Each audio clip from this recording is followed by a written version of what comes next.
really this was birthed from a desire to give voice to our young adults. And we realized that in the process, really, I'll be honest, felt led of the Spirit of God. God spoke clearly to bring leaders around the table, to bring some older, more seasoned saints to the table for the conversation.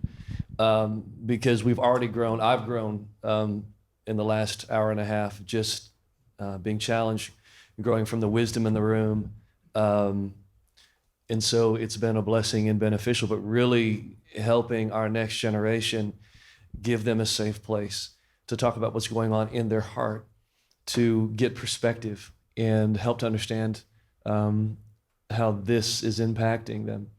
And so we want to hear from you guys. And so I want to just begin this by asking a really simple question.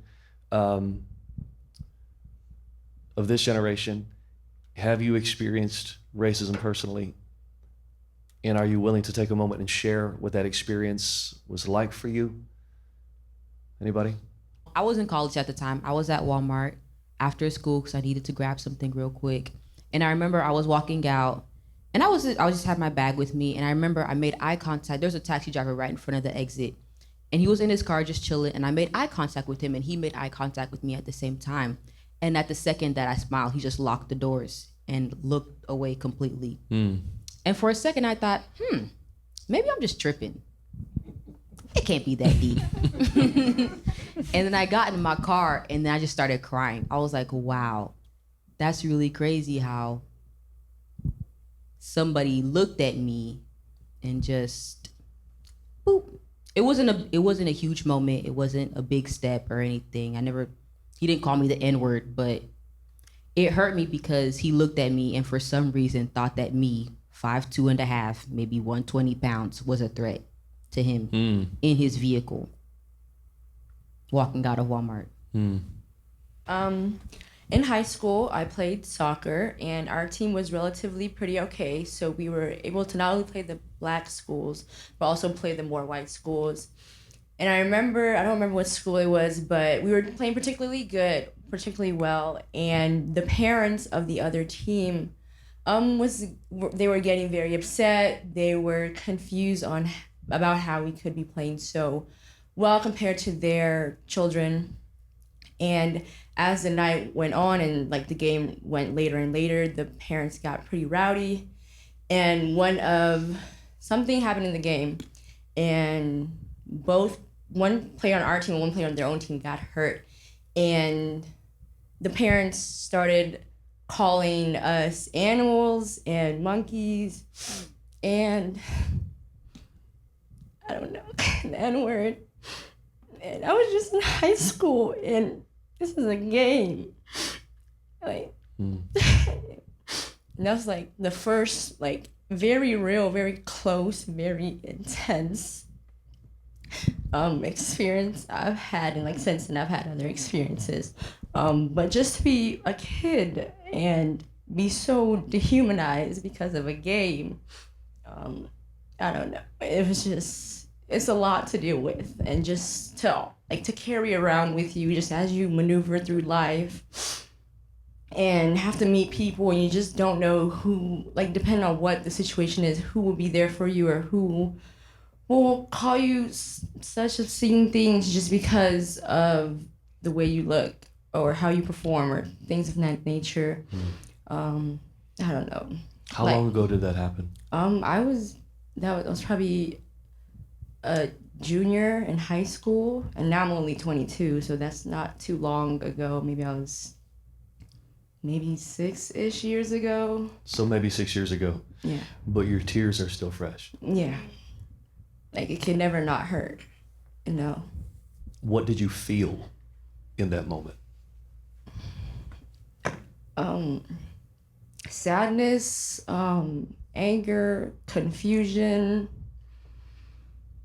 just like, I don't know, every negative emotion you can feel, like grief, worry, like not even worry for safety, because we had to go back on the bus and then go back home from there. We didn't know if we were gonna be met with a mob or something. Yeah. Trying to leave from that school is just, so much harm done over a game, you know? By not even the students, it was the parents, you know? Like, we were all playing a game, and it was the older people who were becoming very violent towards us. Yeah. Thank you for sharing that with us. I think somebody else had a hand up or a microphone maybe already. I work at Plato's Closet, you guys. You know, we sell clothes, get your money back type of thing. And you can sell your clothes promoting Plato's Closet. I've been working there for three years now, man. People come and go. And I've noticed a lot of things dealing with customers, you know. The weird eye looks, the just say, hey, how you doing today? You know, just being kind. I'm good. But then my other coworker comes up, yeah, you know, my day having a great day. It's just like, yeah, they chat when it comes to other people. And I just thought it was just weird, but I just keep moving. I ain't gonna say anything. I had this one coworker, she got fired for other reasons, but That's another story. Right? She got fired for other reasons, but this girl, like she, like, before I get into what she did, I just want to say sometimes, like, you know, Black people, like, we like to, like, you know, be creative. We're creative people. Now, I'm not saying that everybody's creative, but what I love about Black culture is anything that we find, we make into something great. I love it. Like, it's wonderful. And a lot of other cultures and people like to adapt to that. They want to be a part of that, and it's fine. Like we don't mind sharing our culture, sharing our life. Like, you can come to our house, you can have a good time, and everything. One word that's been used against us to, like, you know, put us in bondage in the press, the N word. Like, you know, saying been used that Black people say a lot, see all over social media, so we like to flip that word. So now you see how Black people say, "What's up, man? What's up? What's up? What's up?" You know how it is. Like, it is. I grew up in my lifestyle. My whole family says it. Not my mom and my sister, just let y'all know. But just like my... Since they go here, just so y'all know. Just so you know. No, I just want to let you know. So when y'all see her, it's like, wow, like, nah. Like, What happened? But it's just like, you know, my mom's side of the family, like, they're all from Bermuda. So, like, you hearing it, I grew up in it. So I'm, like, saying it too. Like, yeah, what's up? What's up? And for me now, personally, as me growth, I don't like saying that in my vocabulary. So I'm trying to, even right now, I'm trying to switch that over. But other cultures, other people feel like they want to say it too. So the girl, back to the story, the girl, I'm coming in, I'm moving tubs, I'm sweating, it's a hot day. She was like, hey, what's good? What's good? My end? Well, I was like looking at her crazy. Like crazy. And she had a whole conversation, but I didn't say a word. It's just like my end, that it is. This guy, he is, and I was like, oh, okay, cool. I was about to say something, but like my manager, she comes in and she she had a different approach of how to say it. She said, we don't say that here. And she gave her a reason why. And at the same time, I'm like, okay, cool. Her ways was just a little bit more explicit. But to me, like, her saying the N-word, to me, it's like, yeah, we use it as a greeting. I use it for my fellow Black folks. We use it as a greeting, but to her, it was like a double meaning behind it. Like, coming from a white person, it's just like, this is how you see me. Like, yes, in music, yes, whatever, you sing along to music, but at the same time, it's just like, we still look at it, it's just like, when you say it, you don't see me. Like, being called, I'm just gonna be real, a nigga by a white person, it's just, it just hurts my heart, that the fact that, why would you say that?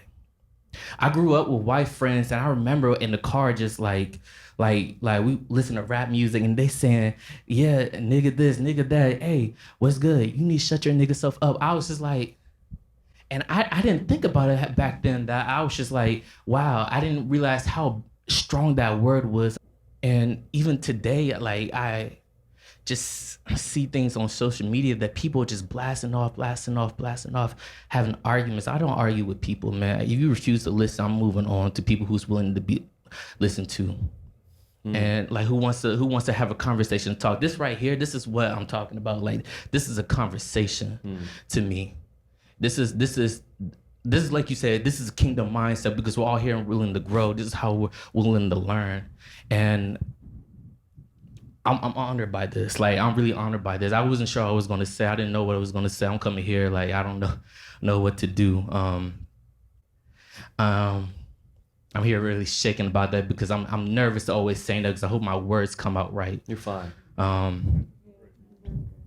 Like that's just been on my heart, and I'm scared to talk about how I feel because like I don't want people like, and I care about y'all opinions, everybody's opinions because you know what, like we're one family. We're I go to Life Church. I'm with y'all, like at a young age. At a young age, I grew up without a father, and people saying, "Oh, you don't have a father." Like, so many things I had to learn, so many things I had to keep my mouth shut for, so many things. And it just hurts that nobody doesn't want to be part of the solution. In light of everything that's happening now, right now, what's your greatest fear? That this is blowing over and we're going through the same thing again. My biggest fear is that like those words will be looked upon over and it's just something easy just to post. And then like there's no work to be done. I want to see the work. We can post, we can have those kingdom mindset, but I don't need to see the action. And my biggest fear is basically going back, it's just like I don't want these moments just to be moments. Like I really want them just to last and keep changing and keep making something more of it. And we put in the work in for that. That's my thing. And yeah. That's so good. Somebody else. We've got another mic out. Yes. Okay, hi. I'm Shakina. I haven't been here for a while. I just graduated college. But Congratulations, by the way. And so before I really had my relationship with Christ, I wasn't a person that paid attention to a lot of stuff around me. Like I would walk in a room, eyes down, sit down, look, and then just be with myself. I would stay in my own mind. And I didn't realize that like people were being racist to me. I didn't realize it. I was I think it was earlier like maybe last month, I was in Walmart and I was checking out. I had maybe like 2-3 things. And I see the lady that's supposed to be watching everybody. And she comes and stands behind me, maybe 3 feet, and just watches me. And then like I'm standing there, I turn a little bit. She doesn't move. She just stands there. And I check out and I walk out and she looks at me as I walk out. And I didn't realize I was racist. I came on, I was like, you can't believe this lady was standing behind me. I was checking out. That's crazy. I just kept moving on. And then another visit, I'm walking down the aisles. I go to 2 separate aisles and I turn around and there's a woman behind me. I was like, okay. She's just, she got to get stuff where I got to get stuff. And then I go to another aisle and I realize that she's following me. And like, I'm a type of person that's been emotionally distressed for a long time. So I don't really, like I'm not immune, but I'm numb to emotion. I've been numb to emotion for a while. I'm just getting to that point. But when I think about the fact that like I'm black, my brother's black, my mother is black, but I'm not originally, like I wasn't born in America, I'm African. So to see that I come here, you don't know me. I'm not originally from here, but you look at my skin and you think that you can walk on me and it wouldn't matter. That my brother, Richard, he's 6'2", average black man, 6'2", dark skin, hair, like a lot of hair, wears shorts every day, wears, logos, he's fancy, he likes that type of stuff, that you can call him a nigger and he's just supposed to not do anything. You can look at my sister and you can do whatever you want to her and we're just supposed to be okay with it. And even even though I'm African and that's an African culture, like as a woman, as an African woman, we're supposed to be silent. You accept humility, you're quiet. When a man is speaking, when anybody older is speaking, you're quiet. If this happens, it happens. You keep moving. But I don't really accept, you can ask my sister, I don't really accept that. Like, I'll argue until I can't breathe anymore. And I'm not here to change your mind, but you're gonna understand that what's going on is not okay.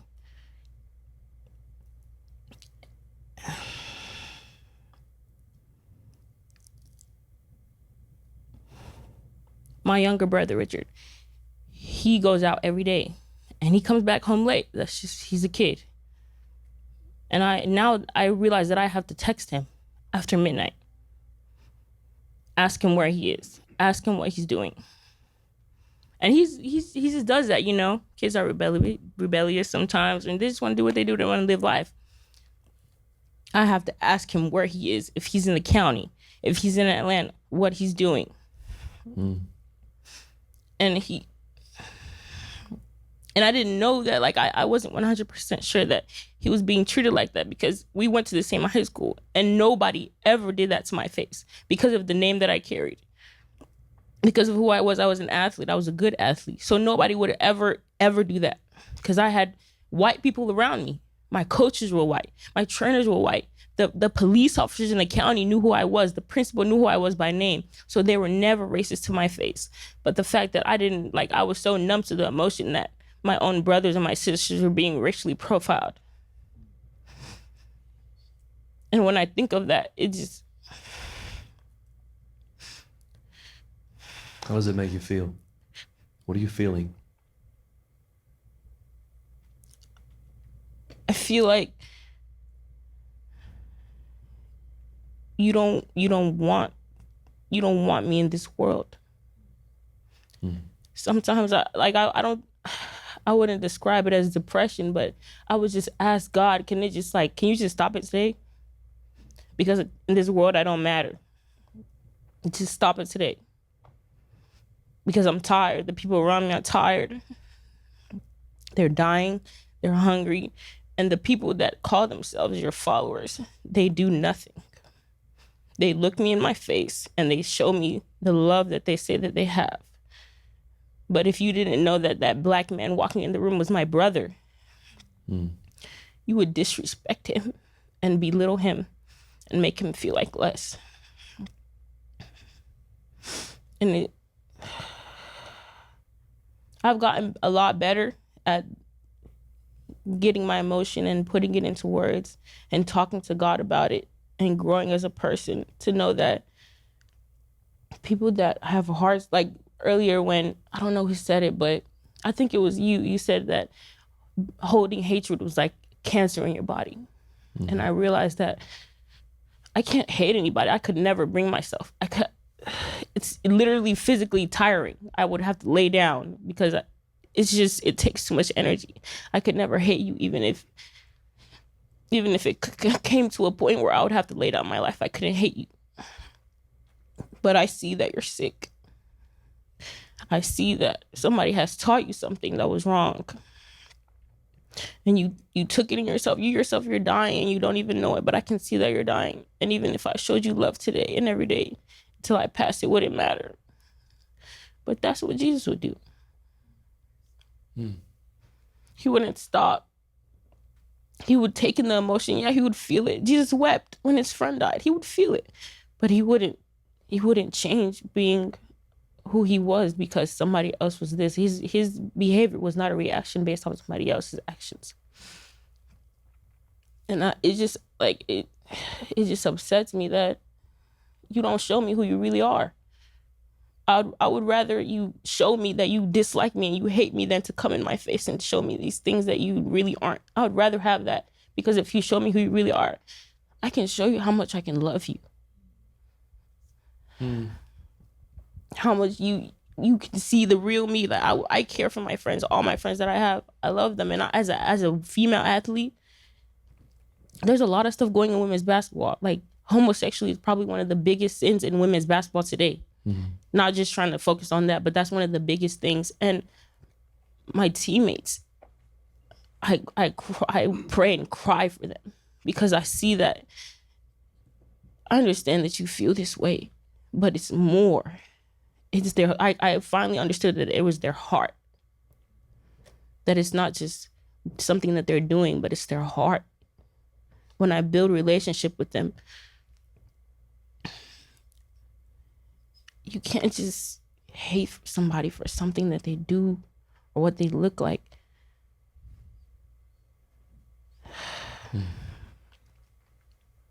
And that's just how I feel.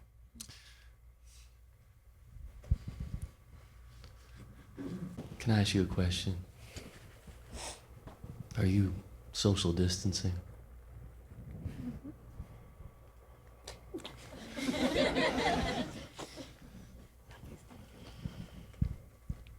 Because I need to tell you that you matter. I need to tell you that we care.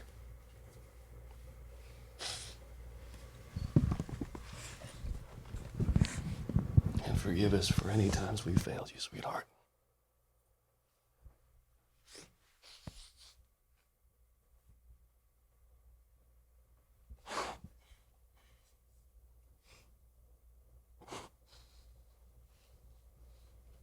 You matter. We need you.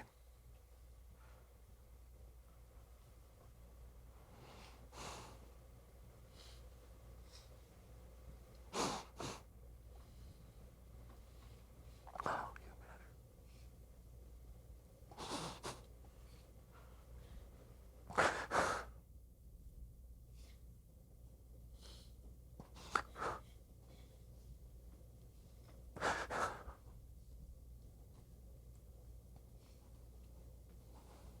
You are loved.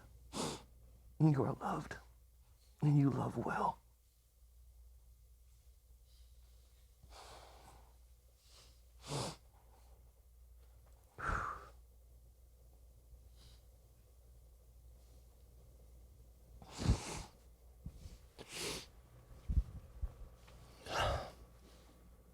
Who else have ever felt like you don't matter?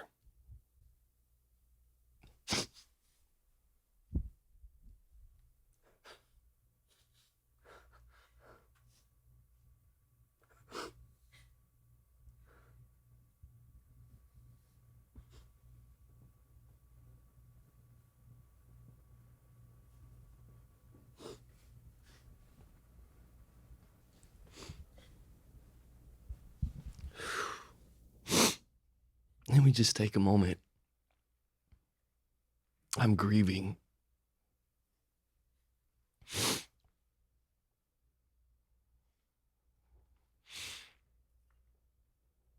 Because of the activity of the enemy and the failure of our culture to let the next generation know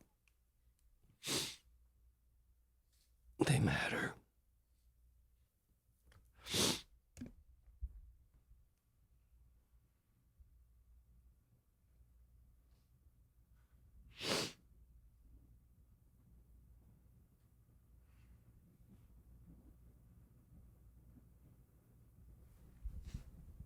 And we need you. And we need your voice, and we need your presence. And you have tremendous value to me, to us, and to Christ.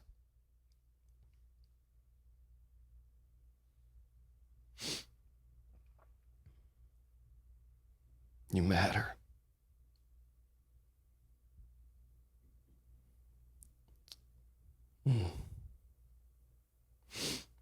Father, we'll continue our conversation in a moment. Father, grant us the grace to eliminate the emptiness and the belief, the lie of the enemy that the next generation feels insignificant. In Jesus' name, grant us the grace to love and to lead and to do more than talk, but to fight for them. Father, we pray in Jesus' name. Somebody else. I want to hear somebody else share. In college, I was in some sociology class. We were talking about like stereotypes, and I was thinking about that, and I was like, oh wow, like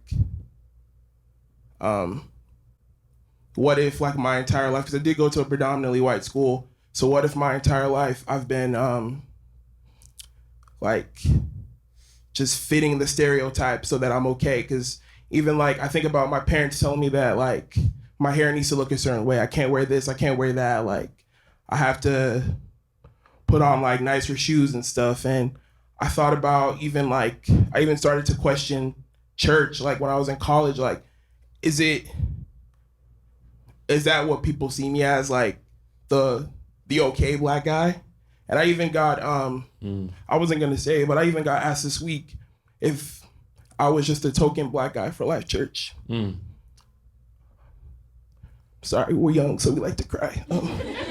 But and I at first I took offense to it, but that's like been something that like ever since I've like realized what happened in that moment, I've always thought like, am I just making sure that I don't fit the stereotype? So yeah.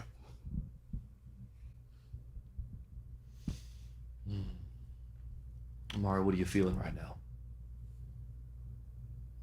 In the midst of everything that's going on, what's in your heart? It's I'm not one to hold a grudge or anything, and everyone has different levels of what they've experienced just within the Black community in general. But it's hard to not entertain the thought like people here know me, but the person that pulls me over one day won't, or if I'm in the wrong place at the wrong time, like it won't matter to them. So it's been like a roller coaster this past year. But there's been that thought of like, almost like, who am I? Like, am I just what everyone wants me to be? Because the people that like my mentors, my close friends know that I struggle with like not as bad as before, but I like to like please and like people please and whatnot. And I wonder like, as far as race, am I just making sure that as long as I don't talk like this, dress like this, don't listen to this, like, am I gonna be okay? So I think I'm just trying to not be led by emotion. It's hard being like 24. It's like everything's like, but like I've done the bitterness thing. I've done that with people that I love and know, and nothing didn't affect them. All it did was affect me. So I think I'm just trying to figure out what it looks like to make a difference, but keep Jesus at the center. So Thank you. Please.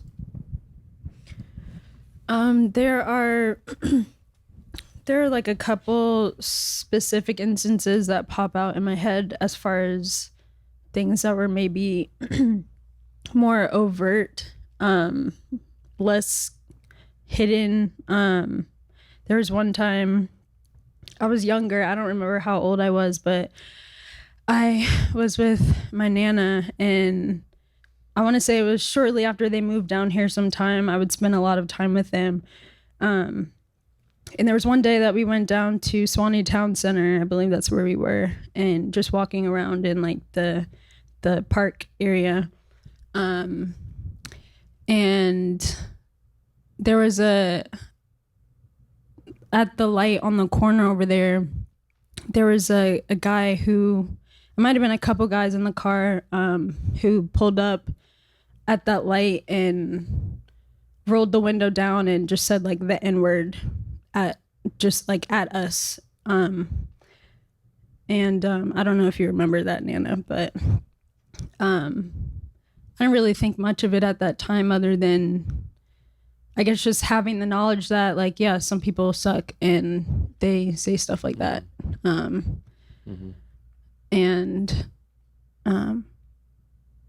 I'd say probably about maybe 5 or probably like 6 or 7 years ago, I was babysitting for this family that I knew at a church that my family used to go to. And they had 2 little girls. And so they were both probably under 4 at the time. And at that time, I was like maybe 17. It's like date night. So it's nighttime. So I'm having to put them to bed and stuff. And the older girl, she was probably maybe about 5. I was, putting her to bed and just talking to her, and she was asking me about like my skin color. She was observing that, and like, oh, you're brown. I was like, yeah, I'm brown, and and you're like, I don't know if I said white or if I said like a very specific color, like peach or something. But at a certain point though, she like didn't want me to touch her because she said I was gonna get the brown on her. And it was kind of a weird moment because she's so little. And I was just very kind of confused because I feel like something like that either is taught intentionally, or I guess the reverse of not intentionally talking about diversity and how beautiful other people are. Because I never knew her parents to be racist or anything like that. So it was just a very confusing thing to me. But just something that's kind of always stood out to me in my mind when I think about that.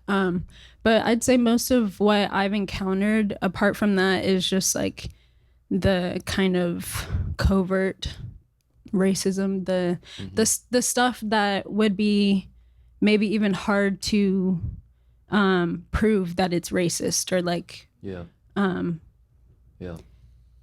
getting looks and stares and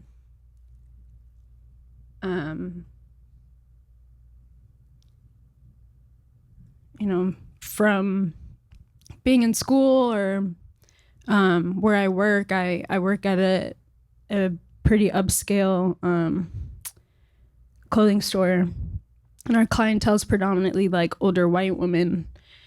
And so, it's me, there's me and another Black girl who works in the store. All my coworkers are great, but we have some customers, some clients who, we can tell when they're in there, like, okay, she's acting funny towards me and you. She's not acting funny towards her. And that's just kind of, I don't know, stuff that you just almost get used to. When that happens, how do you feel?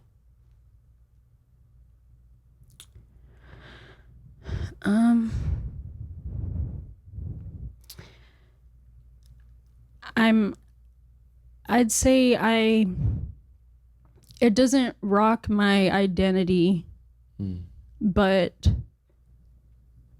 it makes me feel like no matter what, I'm just not gonna be good enough for certain people. And kind of to piggyback on what Omari was saying, I went to a predominantly white school as well.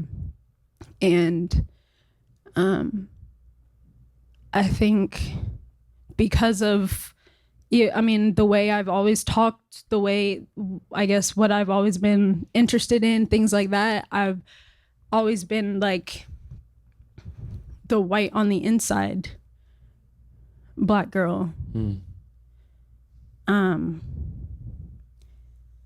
it's like, that's not an honor to be called that.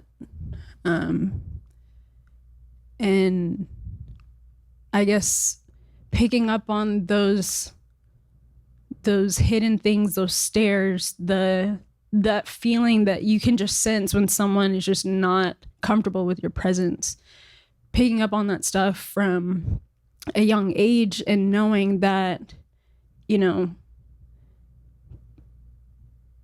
a lot of the white kids will almost like it's like a privilege to be able to hang out with them, or like to be considered a part of their circles, or to be seen by them, like for them to even acknowledge you. You know, it makes it really hard to, like, I guess, know who you are at that time.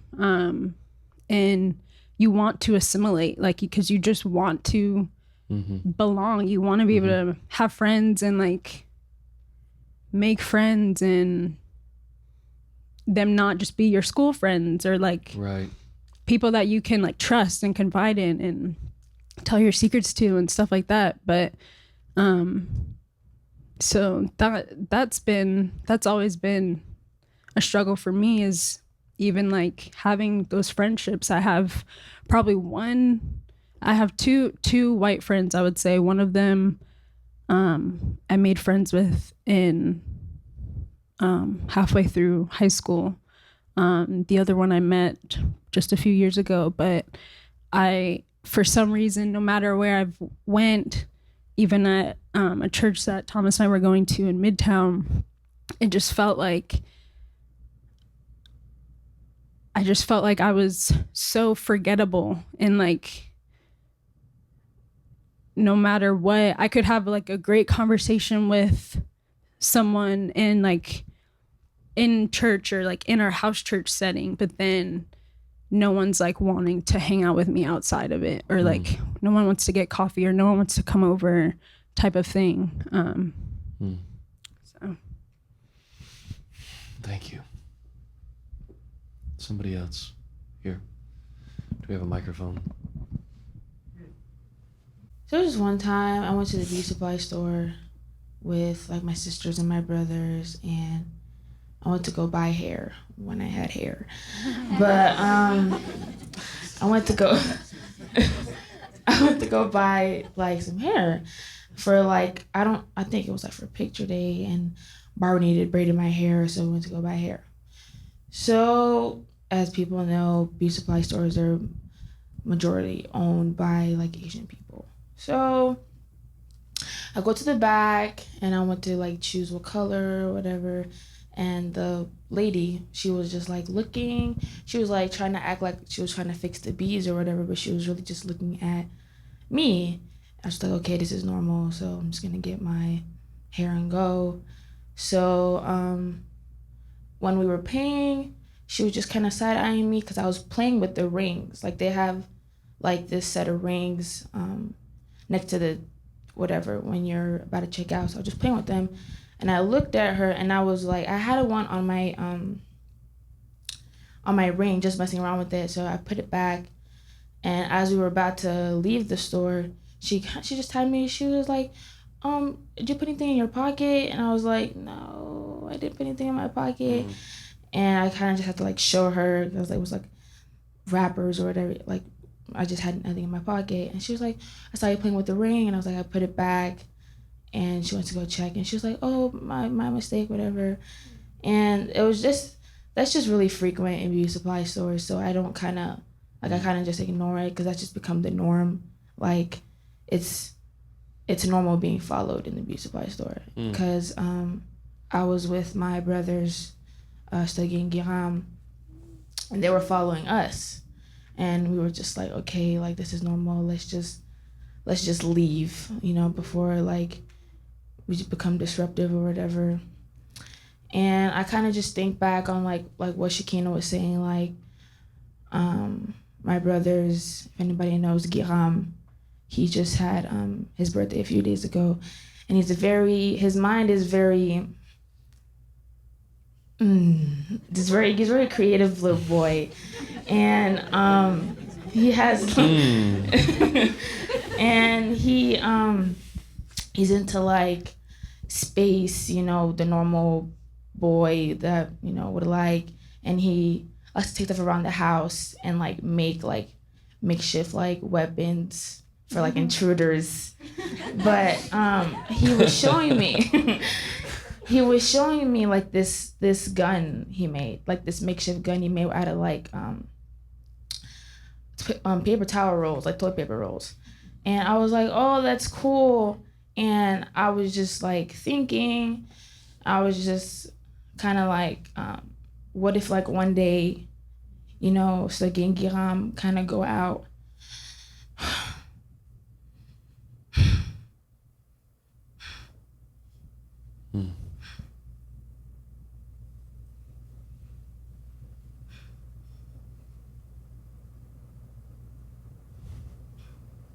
Sergey and Giram kind of go out and fit the description, you know, and it's a scary thing to think about, but you have to think about it as a person who has Black brothers, Black sisters, a Black father. My dad leaves for work at like 3 in the afternoon and comes back at 4 in the morning, and I just think like, what if one day some cop just pulls him over because he fits the description, you know? And I think about that with, you know, Marcus. I think about that with Omari, and it's just like, I don't want another Black man to be another news report, you know, because that's just become the norm when it shouldn't be the norm. And Giram, my brother, he just turned 12 a few days ago, and I think about Tamir Rice. He was playing with the toy gun and he got shot. And I just think like, with his weird makeshift guns, I'm just scared that he brings it out in public one day and he just gets shot because it was a gun. But it's Yeah.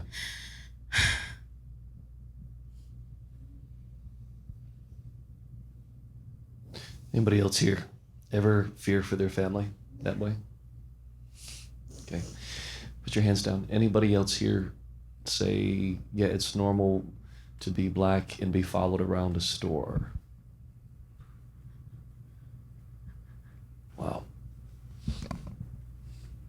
Wow. So that was really just kind of what I needed to say, because when it was his birthday, like his friends came over and we had like some kind of like obstacle course on our yard, and I was just watching him on the slip and slide. Like after I got off, I was just really gross, so I was just watching them on the slip and slide. And I was just watching him like just play, you know, and how he has to grow up a little more faster than his friends because he's a Black little boy in America, and especially, you know, he's not American, he's African, and his name, Giram, is not an American name, so he's instantly just cornered because, you know, one, he's Black, he's not American, he has a strange, exotic name, so he's easily pinpointed. And also with Stuggy, he's growing up really fast. He got really tall in like 2 days. And I'm just scared that he's gonna just, I'm just scared he's just kind of like gonna be somewhere at the wrong time, you know? And especially like with my sisters, them two, when they're driving or like if they're like somewhere late at night, I'm like, hey, where are you? Just want to know where you are, just so they're not pulled over and, you know, just something bad happening, you know? So, yeah. When I was a kid, it was normal. I mean, when I was a kid, I had toy guns and played with toy guns all the time. Never had to think about this. We just played. And that's why this conversation matters, because whatever is your normal, you assume is everyone else's normal. Until you have a conversation and realize, oh, wait a minute, you saw my hands that just went up. Yep, that's normal for me. Yep, that's normal for me. Okay. So growing up, I was like born and raised on the south side of Chicago, which was predominantly, it still is predominantly black. And my mom moved me and my sister from Chicago to Kalamazoo, Michigan, so to put us in a more diverse environment. So, and even more fortunate that like this elementary school that I went to was very diverse for its time. But because of that, I experienced that diversity. But whenever I would go back to Chicago, I was ridiculed for being white. And this is similar to Daryl's story. I'm sharing this because like there's so many different layers to being black. Imagine being in the 4th grade and being called an American white female dog by one of your peers. Because I spoke proper, and I really don't even speak that proper, right? like I just, but you know, like I spoke like me, but I was different in the way that I thought. I've always been a creative child, right? But going back to Michigan, and being the only black kid in a drafting class, and like surrounded by white friends who felt it was okay to call me a nigger. And me trying to explain to them, hey, like, do you care how that makes me feel? It's like, oh no, we don't care. Like, you know, like you're you know, this is that. And so there's anger inside of me because the only thing stopping me from smacking this kid is the fact that all I'm gonna do is just prove you right. That's all I'm gonna do. So all I can do in that moment is bury my pain. So that I can prove them wrong. And then to fast forward, I'm 30 now and I see the same person posting Black Lives Matter. And it's just like, oh, you call me a nigga, like, you know, like, like you know, like, I know. Hold on, yeah. So I'm sure, yeah, they could have, no, but I know them though. But like, and it's not that they're racist, it was that they were ignorant. Right. But I'm sharing this because here you have a young black man who is not completely free, a child. Let's go back to being a child, right? Because when the emotions of a man, it's the little boy, and the same thing as a woman, it's a little girl. You have these emotions of a little boy who was never truly accepted to be him. You know, and like that's why I love Giham and Stogie, and even though we tried, Giham forgot his birthday. We gonna sit. You should have told me. But and even like Reyes, like I love them so much because like they are like they're at this like critical point in their lives where the way that they express themselves as an individual and creatively can so easily be choked out by the wrong voice in their life, whether it is white or black. Because I was growing up and I was too black for the white crowd, but I was too white for the black crowd. So that's where like I'm very closed off to people and closed off to emotions, just because it's like I'm going to be unapologetically me, which is why you have me now, right? It's just like I'm going to talk the way I talk and be the way I am. And I've just learned from an early age that if they don't accept me, put myself in another environment. And that still happens today. I was just thinking about how Silver, what's the name of the place you like shopping at? Dress Up. Dress Up, right? So she was in Dress Up, and I was like, well, you go in and I'll follow you in. And I went in, and it was very clear that I was too black to be in that store. And honestly, it was because of the way I was dressed. I had on my cheetah print jacket, and it was just like, okay, like who is this guy? And so like I walked around, but I saw that they were watching me, and I was just like, I just stepped out, and I just went and waited outside because it was not normal for me to be in there.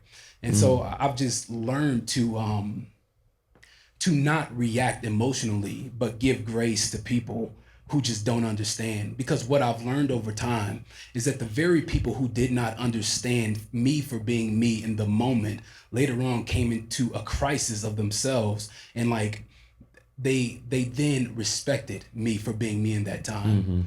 But it's just like, I think if you're gonna walk away with something, and I shared this with someone that like the young black man is the hardest youth for me personally, even as a black man, to connect with, because they are being buried by so many different opinions from their ethnicity and others. of meeting expectations that have been set up by media, right? Or like what people see on TV. So it's so many different layers of pain there, and just expectations for just Black people in general of how do we find our identity as people and not being labeled as being Black or being white, but simply being me. So how, and which raises the question of how important is it that older leaders are affirming, white and Black alike, affirming our young men, our young Black men, to be unique. The importance, because there's a theme that I'm hearing, and the theme is, in fact, I wrote words down: rejected, forgettable, don't belong. It's the theme that keeps playing over and over again.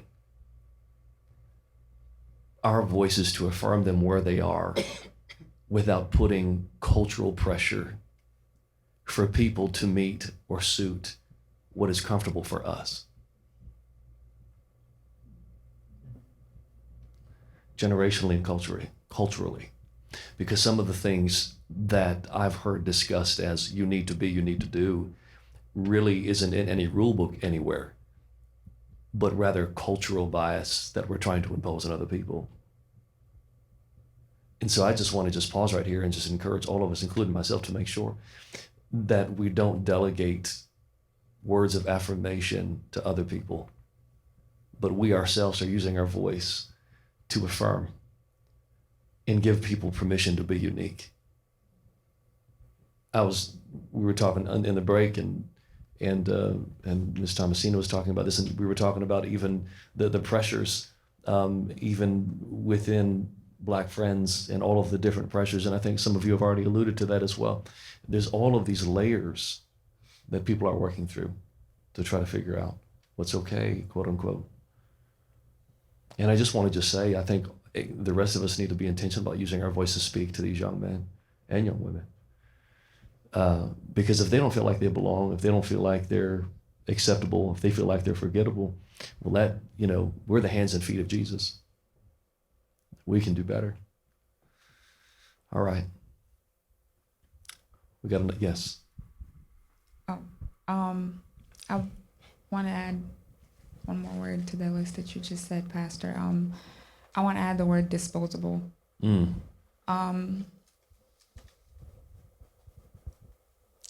There's just a lot.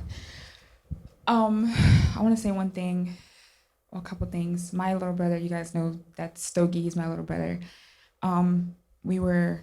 I can't remember exactly what day it was. We were at my house, in my room, all of us just kind of talking, and he, I think I asked him how he felt, or I asked him if he was okay, and he was like, I'm scared. I'm scared to go outside.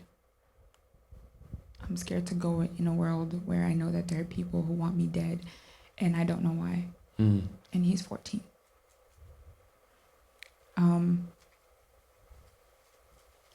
What are you supposed to say to that? As a Black woman, I always feel like I have to work 5 times as hard as everybody else. Going back to the word disposable, I personally, I just feel like I'm always there to meet the quota. I'm always there to meet we have to have, this amount of Black people to look good, to be diverse, to get the funding, especially in college, especially in school. I was that kid. Like, a lot of my friends were white, a lot of my friends were Asian, a lot of my friends were the people who were supposed to do well. And whenever I did well, I always had I kid you not, it always happened where whenever I did well, there was a teacher or a mentor, someone who was Black, who would say, it's finally time for one of us to get in there. And it happened to me all the time, all the time. But going back to my point about being disposable, I don't know if you guys know who Sandra Bland is. She was a Black woman who got pulled over. I can't remember exactly what, was it a taillight? bust a tail light, and she ended up dead in her mugshot. They took her mugshot and she was dead. And I've been stopped by the police before. I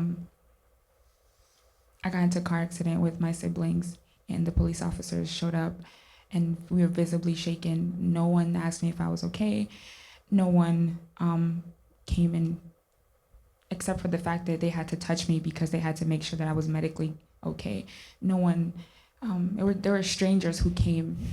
These 4 Black ladies, they were like angels. They came and they gave us blankets and they prayed over us and they made sure we were canceled. My parents got there, but these officers, these people who were supposed to, like, you know, take care of you and make sure you're safe or whatever, they were just standing off with their hands in their pockets, like looking at their watches, waiting for the next accident. And I just I felt like garbage. I felt like waste. I felt like another thing they had to check off their list. And I remember they were asking me questions like, I just got into a car accident with 3 of my siblings, and we could have died, you know, and nobody asked me if I was okay. They were just like, okay, well, were you drunk? You know, were you drinking? I just felt so disregarded and disrespected and just tossed to the side. And with the recent events that have been going on, I don't know if any other people of color feel like this, but I don't consider myself to be American, because it's clear that I'm not wanted here. It's clear that I don't matter here. It's clear that I'm not supposed to be here. So it's really difficult for me to identify with being American. And I know there are people who would, oh my gosh, I'm shaking. There are people who would kill to be in my position. And I feel so bad every day because to me it doesn't mean anything.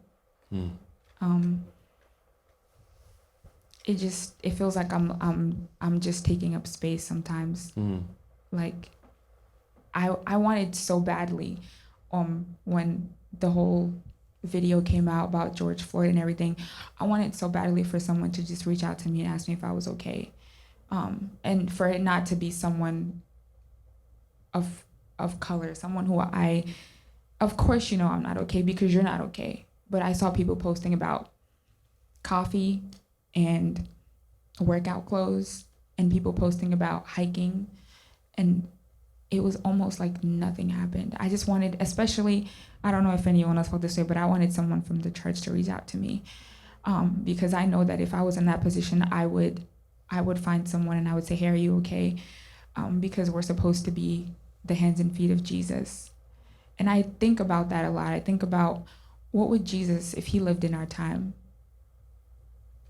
what would he say? What would he have done? What would he, what would be his reaction? Like, of course we know because we have the Bible and all that stuff, but Jesus was so personal, and he took the time to really make it known that he cared about people.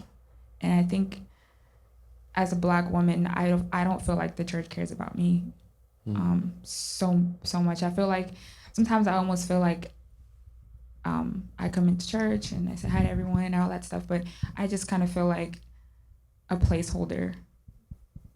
I almost kind of feel like, okay, she's there, but whatever. And it sucks because I think Pastor Daryl said it, that this conversation is like way overdue.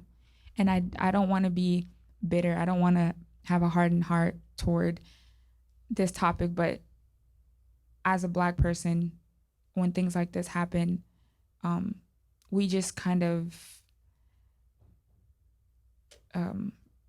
we're just so tired. We're just so tired. I'm tired. That's how I feel. I'm tired. if you felt rejected, forgettable, feel like you don't belong or disposable, if your heart resonates with that feeling, I want you to just raise your hand. If you've ever you felt that, that just resonates. Wow. Everyone who just raised their hand who's of the next generation, if you feel comfortable doing it, I'm going to ask you to come and just stand in the middle, please, for a moment. And